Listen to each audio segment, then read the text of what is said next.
12 అవుతుంది ఇప్పుడు నైట్. నిద్ర వస్తలేదు,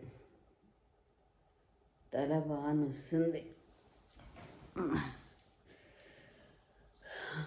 ఏం ఆలోచనలు అంటే అసలు లైఫ్ ఎందుకు పుడుతున్నాము, ఎందుకు చనిపోతున్నాము, ఇవే ఆలోచనలు. మీకెవరికైనా ఎవ్రీడే చనిపోతామనే ఆలోచన వస్తుందా మనిషికి? నాకైతే ఎవ్రీడే మనం చనిపోతాము. ఈ బాధలు, ఈ సంతోషము, ఇవన్నీ ఏంటివి అనే ఒక బాధ అయితే అవుతుంది. అప్పట్లో అంతలోనే మళ్ళీ ఏదో ఒకటి కొంచెం సంతోషం. పుట్టేటప్పుడు మనం ఏడ్చుకుంటూ వస్తాము, అందరూ సంతోషపడుతుంటారు. ఎంత విచిత్రమో తెలుసా? మనము చనిపోయేటప్పుడు అందరు ఏడుస్తారు, మనకి ఏం గుర్తుండదు. జీవితం అంటే ఎంతనేమో. ఎన్ని కోట్లు సంపాదించిన అంబానీ వాళ్ళ ఫ్యామిలీ, మొన్న మ్యారేజ్ అయింది కదా వాళ్ళ చిన్న బాబుది, ఎంత గ్రాండ్గా పెళ్ళి చేసుకున్నా ఆఫ్టర్ 20 years తర్వాత నీతా అంబానీ ఉంటుందా, ముఖేష్ అంబానీ ఉంటాడా? ఆ కోట్లు వాళ్ళని బతికిస్తాయా? ఏవి బతికించా. అసలు చిన్న చిన్న ఆనందంలో ఉన్న సంతోషము వాళ్ళలో ఉంటుందా ఉండదని నాకు తెలియదు. అనుభవిస్తే కానీ అర్థం కాదనుకుంటా. ఫుల్ హెడేక్, చాలా నొప్పి లేస్తుంది. ఇప్పుడు మాట్లాడుతున్నందుకు ఏం మాట్లాడుతున్నావో అని అర్థం అవ్వట్లేదు అసలు నాకు. అంటే జ్వరం వచ్చినందుకు తలనొస్తుందా జ్వరం వచ్చిందా నాకైతే తెలియదు. కానీ ఈ ఇన్స్టాగ్రామ్ వల్ల, యూట్యూబ్ వల్ల అంటే నాతోని పంచుకోవడానికి అందరు ఉన్నారు అని ఒక ఫీలింగ్ అనిపిస్తుంది నాకు. ఈ అర్ధరాత్రి ఈ రూమ్లో ఎవరు లేరు. మా హస్బెండ్ లాస్ట్ రూమ్లో అనుకున్నాడు, మా బాబు బయటికి వెళ్ళిండు, ఇంకో బాబు లండన్లో ఉన్నాడు.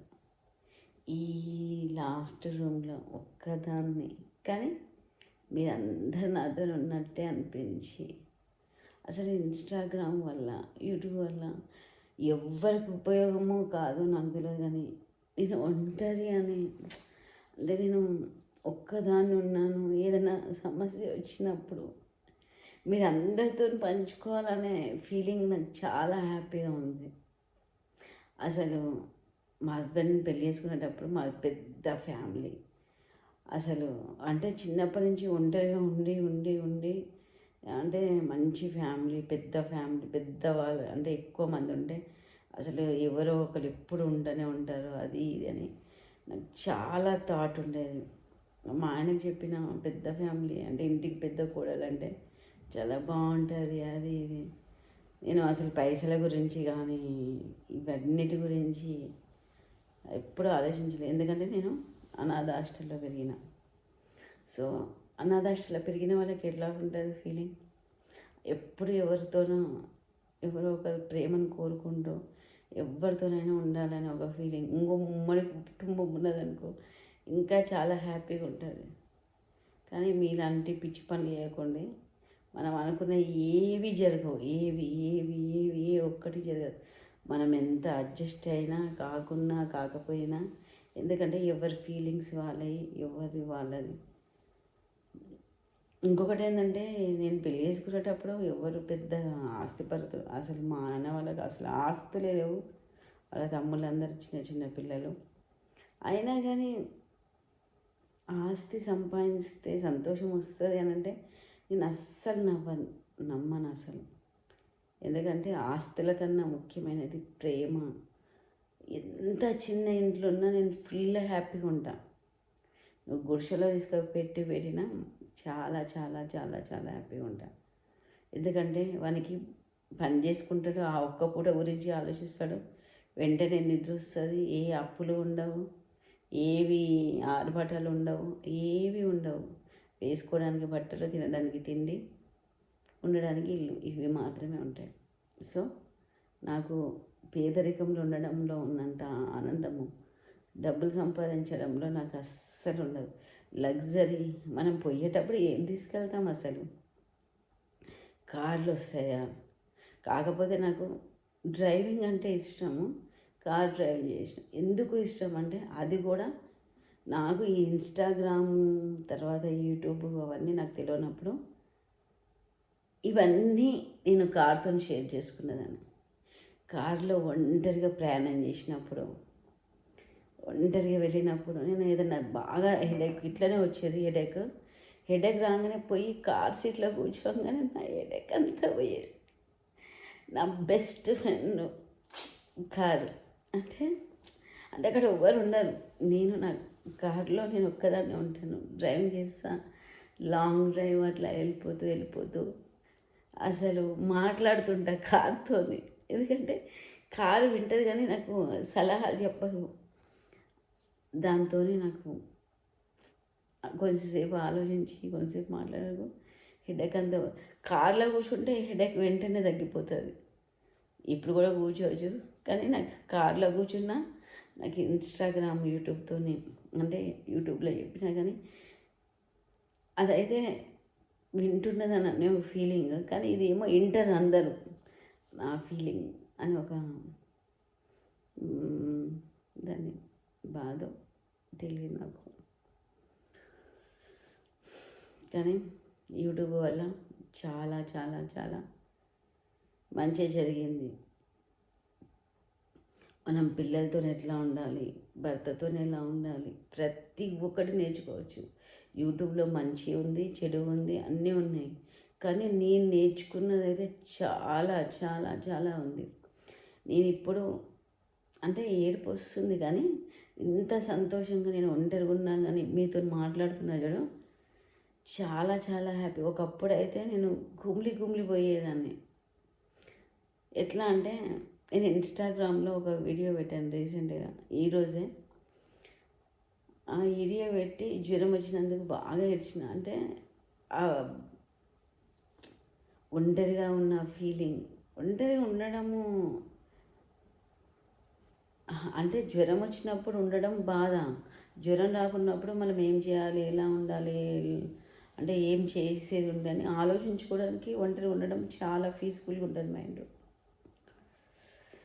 మళ్ళీ లోపల నొప్పిలేస్తుంది, అంటే ఏడుపు వస్తుంది. కానీ ఏదో చెప్పాలనుకుంటున్నా, చెప్పలేకపోతున్నా. నా ఖచ్చితంగా నీతో పంచుకోవాలనే ఒక ఫీలింగ్ అవుతుంది. ఏం తీసుకెళ్ళాము అసలు, ఏమి ఉత్త చేతులతో వస్తాం, ఉత్త చేతులతో పోతాం. అందరు ఎవరు గుర్తించారు, మనం ప్రేమతోనే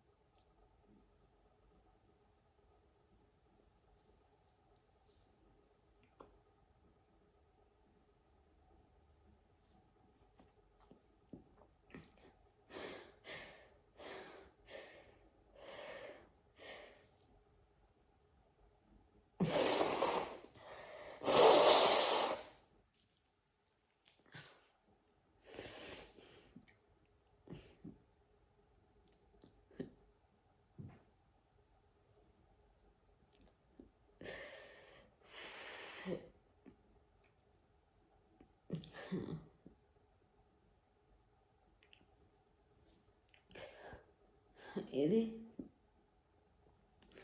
యూట్యూబ్లో అప్లోడ్ చేసిన తర్వాత ఎవరు చూడకపోయినా, నా ఫీలింగ్స్ ఎవరు అర్థం చేసుకోకపోయినా, ఆఫ్టర్ ఒక 2 years తర్వాత నేనే చూసుకుంటాను. ఇలాంటి రోజు ఒకటి వచ్చింది అని నేను గుర్తుపెట్టుకోవాలి. అందరూ అంటారు గతాన్ని గుర్తుపెట్టుకోవద్దు అని అంటారు. గతంలో అన్నీ హ్యాపీనెస్ అనిపిస్తుంది. ఇప్పుడు ఏడుస్తున్నది కూడా ఒక 6 మంత్స్ తర్వాత చూస్తున్నాం అనుకోండి, ఖచ్చితంగా నేను ఇంత చిన్న విషయానికి ఏడ్చానా అనే ఫీలింగ్ కూడా ఉండొచ్చు నాకు. ఇప్పుడు అంటే ఇప్పుడు కుమిలిపోయేంత బాధ అనిపిస్తుంది.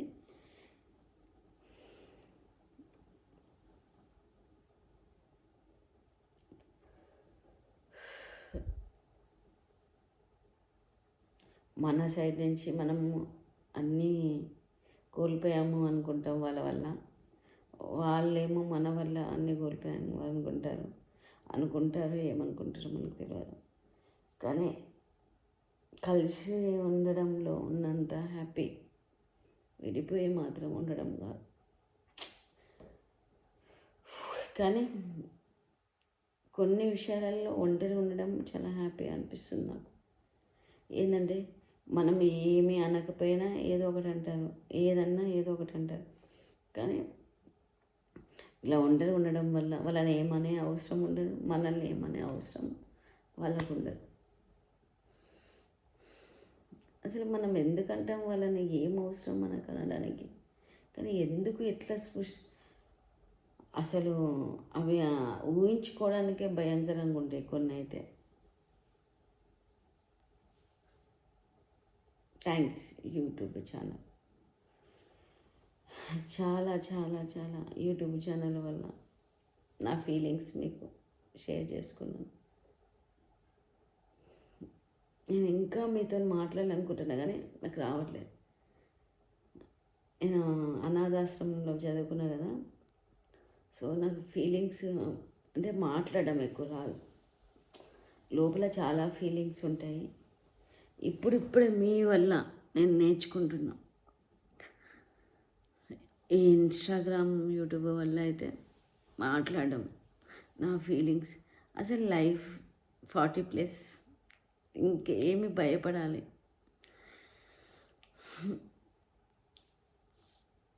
పిల్లలు పెద్దవాళ్ళు అయ్యారు. అందరిలా అంటే సంతోషంగా ఉన్నట్టు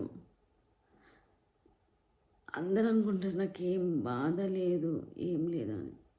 కానీ ఇట్లా ఉండడం నాకు అస్సలు ఇష్టం ఉండదు. నలుగురితోనే సంతోషంగా ఉండడం చాలా హ్యాపీగా అనిపిస్తుంది నాకు. ఇంకా మాట్లాడడానికి ట్రై చేస్తా.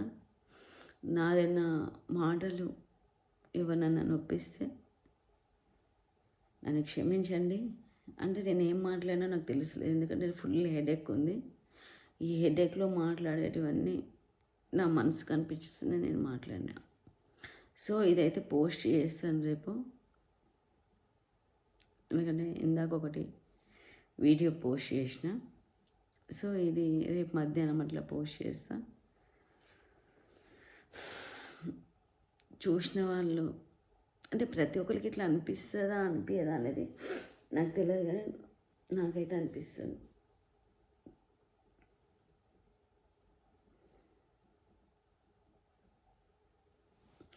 బాయ్ ఫ్రెండ్స్, అన్నలు, అక్కలు, అమ్మలు, అందరూ. ఫ్రెండ్స్ అంటే మనకు వచ్చింది అదొక్కటే. ఫ్రెండ్స్ అంటే ఒక చిన్న విషయం. నాకు చిన్నప్పుడు స్కూల్లో ఒక ఫ్రెండ్ ఉండేది, సుమన అని, నా బెస్ట్ ఫ్రెండ్. కాకపోతే నాకన్నా 2 years పెద్ద. వాళ్ళ మమ్మీ నన్ను వాళ్ళ ఇంట్లో పాపలాగా చూసుకునేటోళ్ళు. ఎందుకేమో అనాథ అంటే అందరికీ.